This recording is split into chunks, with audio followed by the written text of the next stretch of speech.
gitu. Parah. Nah, jadi pertama, penglaris itu tidak pernah ada sampai saat ini.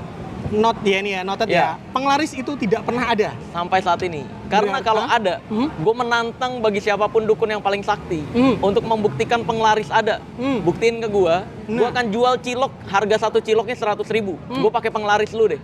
Kalau beneran pembelinya ngantri, gue percaya penglaris itu ada. Wes, kalau ada komen di bawah boleh nih ya. Kalau ada komen di bawah nanti gue sampaiin ke Marcel ya. Iya, kita jualan cilok. Jualan cilok 100.000 atau 1 juta deh. Iya kan?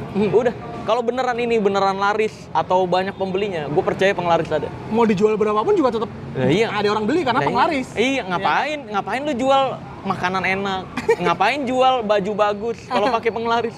Jual aja yang sampah terus harganya mahal. Iya kan? Betul. Iya dong. Masuk akal. Ngapain mikirin resep? Ngapain mikirin bahan yang bagus, adem? Pak, kalau penglaris itu ada, jual aja baju yang robek-robek harganya mahal. Pasti laku. Karena pakai penglaris. Iya.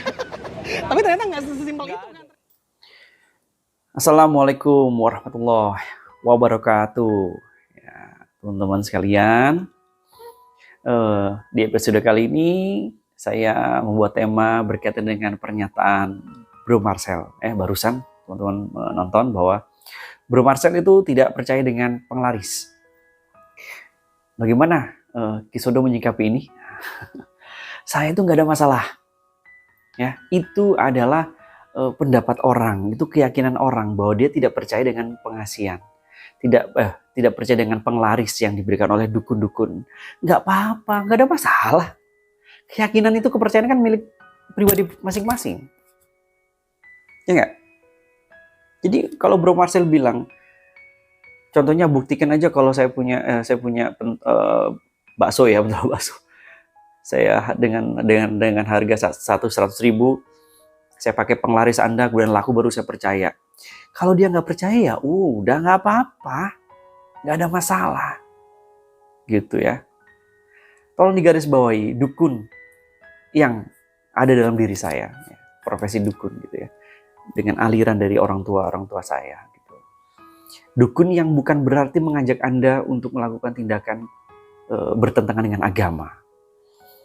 Karena dari akar saya, aliran saya itu ada di zaman walinya, para wali ya, sudah dibenahi, sudah dibimbing oleh para wali pada masa keturunan saya di masa lampau ya. Jadi turun ke saya itu sudah tidak lagi mengajarkan hal-hal yang musyrik atau mengajak orang ya, terutama mengajak orang untuk percaya apa yang saya katakan gitu ya. Tapi apa-apa yang kaitannya dengan untuk pengobatan, ya, itu semua saya hanya menggunakan air. Kalau mungkin di deskripsi admin saya sudah jelas itu ya. Semua pengobatan kita sudah menggunakan air. Air yang saya gunakan itu adalah tetap air doa. Gitu. Doa dari saya, doa dari orang-orang yang terdekat saya, doa dari sesepuh saya, dan doa dari adik-adik ya yang kita urus ya. Doa dari mereka. Itu istilahnya dukun yang sekarang saya profesi yang saya miliki. Jadi bukan dukun yang mungkin dianggap oleh Bro Marcel. Ya nggak apa-apa, itu kan hanya pendapat. Monggo aja, silakan aja gitu. Jadi kepercayaan atau keyakinan orang kaitannya dengan hal-hal gaib dan sebagainya itu kan masing-masing. Ya. Kita misalnya contohnya, kita mengalami kisah atau mengalami suatu keadaan yang berkaitan dengan gaib. Gitu ya.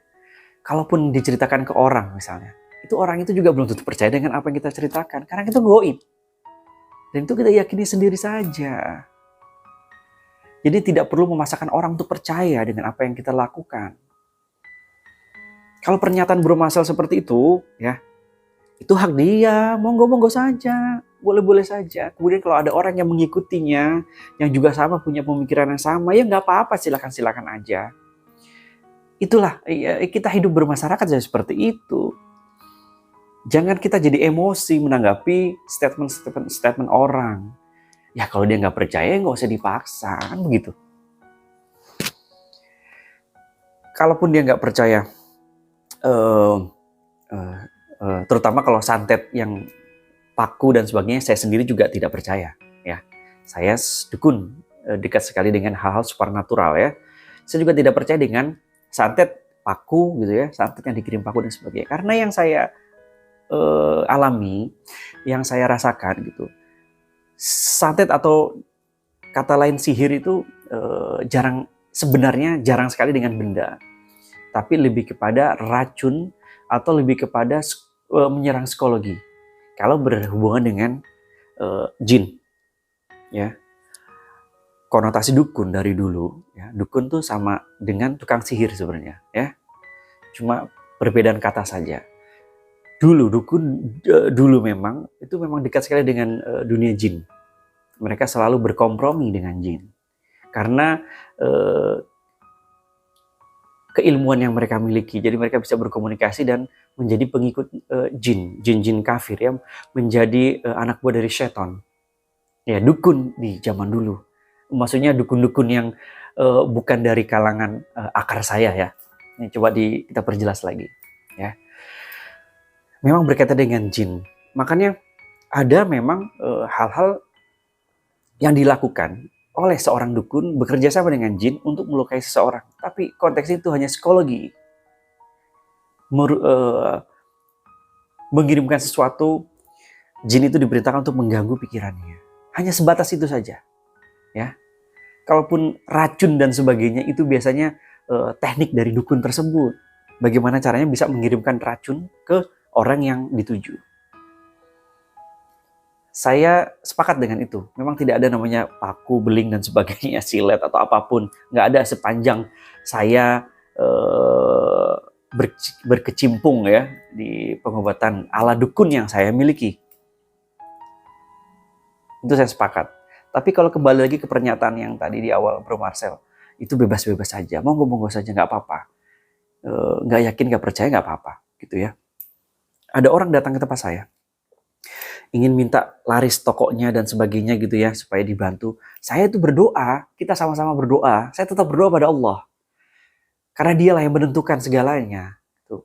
Setidaknya kalau kita sama-sama berdoa, saya berdoa, kemudian saya juga minta tolong dengan adik-adik yang kita urusin untuk mendoakan juga orang tersebut, supaya usahanya laris manis laku gitu ya, dan jujur, kemudian disenangi banyak orang. Kita berdoa, intinya berdoa. Tapi saya tidak pernah dalam arti kata memberikan janji-janji. Itu yang tidak boleh dilakukan saya kepada orang-orang itu diajarkan oleh saya gitu. Diajarkan oleh leluhur ya, untuk menjanjikan sesuatu kepada orang yang minta tolong. Jangan. Nah, ya.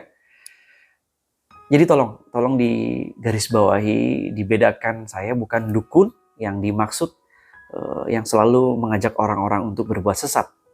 Naudzubillah, jauh-jauhkan itu. Karena akar saya, warna saya tidak mengarah ke situ. Jadi tolong dipahami hal tersebut ya teman-teman sekalian. Jadi sekali lagi, pemikiran, pemahaman kaitannya dengan hal-hal gaib, setiap orang berbeda-beda, kita tidak boleh memaksakan kehendak. Bebas-bebas saja.